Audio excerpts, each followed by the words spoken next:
¿Qué tal? Muy buenas noches. Mi nombre es Vladimir Sócrates Chumacero Castro. Soy estudiante de la Universidad Peruana Unión, filial Tarapoto. En esta noche quiero hablar sobre un trabajo que estamos haciendo para Formación y Desarrollo Integral 1 con el pastor Andrés Alfonso Tobar, en el cual consiste en dar mis puntos de vista sobre la revelación. La revelación es mostrar algo que estaba oculto, la manera en que Dios se manifiesta mostrando su propósito y voluntad. En este tema sobre la revelación podemos ver o podemos entender o podemos decirnos también, preguntarnos qué es la revelación tanto general y la revelación especial. La revelación general y la revelación especial son dos formas por las cuales Dios ha escogido revelarse a la humanidad. La revelación general se refiere a las verdades generales que pueden ser conocidas de Dios a través de la naturaleza. La revelación especial se refiere a las verdades más específicas que pueden ser conocidas de Dios a través de lo sobrenatural. Respecto a la revelación general, encontramos en el libro del Salmo, capítulo 19, versículo 1 al 4, la cual declara: los cielos cuentan la gloria de Dios y el firmamento anuncia la obra de sus manos. Un día emite palabra a otro día y una noche a otra noche. Declara sabiduría. No hay lenguajes ni palabras, ni es oída su voz. Por toda la tierra salió su voz y hasta el extremo del mundo sus palabras. Según esta escritura, la existencia y el poder de Dios pueden ser vistos claramente al observar el universo. El orden, la complejidad y la maravilla de la creación hablan de la existencia de un creador poderoso y glorioso. La revelación general se ve también en Romanos capítulo 1, versículo 20. Porque las cosas invisibles de Él, su entorno, su poder y su deidad, se hacen claramente visibles desde la creación del mundo, siendo entendidas por medios de las cosas hechas, de modo que no tienen excusa. De modo similar podemos encontrar el libro de Salmos, capítulo 19, versículo 1 al 20, el cual nos dice que muestra que el eterno poder y la naturaleza divina de Dios son claramente visibles y extendidas por medio de las cosas hechas y que no hay excusas para negar estos hechos. Con estas escrituras en mente, tal vez una definición de la revelación general sería la revelación de Dios a toda la gente, en todo tiempo y en todo lugar, que revele que Dios existe y que Él es inteligente, poderoso y trascendente.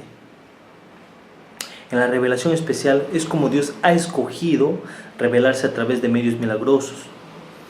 La revelación especial incluye la apariencia física de Dios, sueños, visiones, la palabra de Dios, la revelación escrita y, lo que es más importante, Jesucristo. La Biblia nota la apariencia de Dios en forma física muchas veces, por ejemplo, como en Génesis capítulo 3 al 8 o del capítulo 18 versículo 1. También encontramos el Éxodo capítulo 3 del 1 al 4 y en el capítulo 34 versículo del 5 al 7. Siendo algunos ejemplos de ellos, en segundo lugar, la Biblia anota a Dios hablando a su pueblo en sueños. La inspiración. Según la doctrina, la inspiración es la enseñanza que dice la Biblia. Es inspirada por Dios y por lo tanto es nuestra regla infalible de fe y conducta. Si la Biblia es simplemente la obra de la imaginación humana, entonces no hay ninguna razón convincente para seguir sus doctrinas y orientaciones morales. La Biblia misma hace una enérgica afirmación de ser inspirada por Dios. como nos dice 2 Timoteo capítulo 3, versículos 16 al 17. Toda la escritura es inspirada por Dios y útil para enseñar, para redarguir, para corregir, para instruir en justicia, a fin de que el hombre de Dios sea perfecto, enteramente preparado para toda buena obra. Nos damos cuenta de dos cosas acerca de la escritura en este versículo: que la palabra de Dios es inspirada por Dios, y dos, es útil para la vida cristiana. Además, ¿por qué nunca la profecía fue traída por voluntad humana? Sino que los santos hombres de Dios hablaron siendo inspirados por el Espíritu Santo, como dice en el libro 2 de Pedro, capítulo 1, versículo 21. Este pasaje nos da una idea de cómo Dios inspiró a los autores humanos para que los hombres hablaran o escribieran siendo inspirados por el Espíritu Santo. El verbo inspirar en este caso se usa para hablar de una navegación que se llena de viento y lleva un bote por el agua. Cuando los autores humanos estaban dejando la pluma sobre el papel, el Espíritu Santo los inspiró, y de tal manera que lo que escribieron fueron las palabras exhaladas de Dios. Por eso, mientras que los escritos conservan la personalidad de los autores individuales, el estilo de Pablo es muy diferente al de Santiago, Juan o Pedro. Las palabras mismas son exactamente lo que Dios quería que se escribiera. En el punto de vista adecuado de la inspiración, ya sea bíblica, es el punto de vista ortodoxo de la Iglesia, que dice que la Biblia es la palabra de Dios inspirada verbal y completamente. La iluminación. La iluminación en el sentido espiritual es prender la luz del entendimiento en algún área. Cuando la revelación divina trata con un nuevo conocimiento o cosas futuras, las llamamos profecía. Cuando la revelación trata con el entendimiento y la aplicación del conocimiento ya recibido, la llamamos iluminación. La pregunta surge: ¿cómo ilumina Dios las mentes de aquellos que estudian su palabra? En el nivel más básico de iluminación es el conocimiento del pecado, por ejemplo. Sin ese conocimiento, todo lo demás resulta ser inútil. Por ejemplo, en el libro de Salmos, capítulo 18, versículo 18, nos dice: Tú encenderás mi lámpara. Jehová, mi Dios, alumbrará a mis tinieblas. También en el Salmo 119, que es el capítulo más largo en la Biblia, es una canción acerca de la palabra de Dios. En el Salmo 119 encontramos declaraciones de propósitos conectados o conectadas con los versos sobre iluminación, para que mediten en tus maravillas.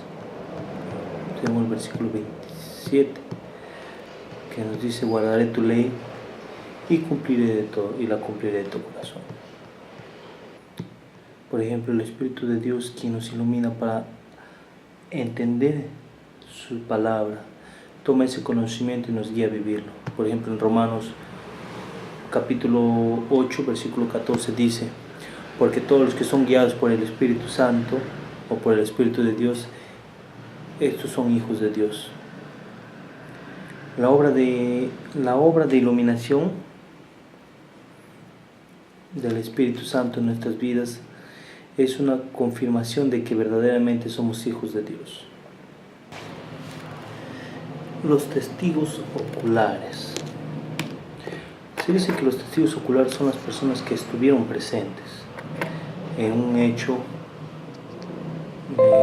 y los cuales confirman que realmente se llevaron a cabo dichos hechos. Por ejemplo, cuando Juan, uno de los 12 discípulos de Jesús, era anciano, escribió una carta presentándose como testigo ocular y compañero íntimo del Señor, porque la vida fue manifestada y la hemos visto, y testificamos y os anunciamos la vida eterna, la cual estaba con el Padre y se nos manifestó. Esto dice en el libro primero de Juan, capítulo 1, versículo 2. Sus metas al escribir eran que también vosotros tengáis comunicación con nosotros, y nuestra comunión verdaderamente es con el Padre y con su Hijo Jesucristo. Versículo 3. Y que vuestro gozo sea cumplido. Versículo 4. Los testimonios de los testigos oculares, presenciales, en este caso presenciales, hablamos de los discípulos de Jesús, nos ayudan a guiarnos a la fe en Él, porque nos cuentan todo lo que vivió Jesús, aunque nosotros no lo hemos visto, hemos creído. Los testigos no oculares son personas que no estaban en los hechos, pero que tenían información de muy buena fuente. En el caso de discípulos que no estuvieron presentes durante los milagros de Jesús, pero que los testigos que sí estuvieron se los pasaron mediante escritos. Muy bien, espero que les haya gustado este trabajo que he realizado, y nada, desearles muchas bendiciones y seguir estudiando. Muchas gracias.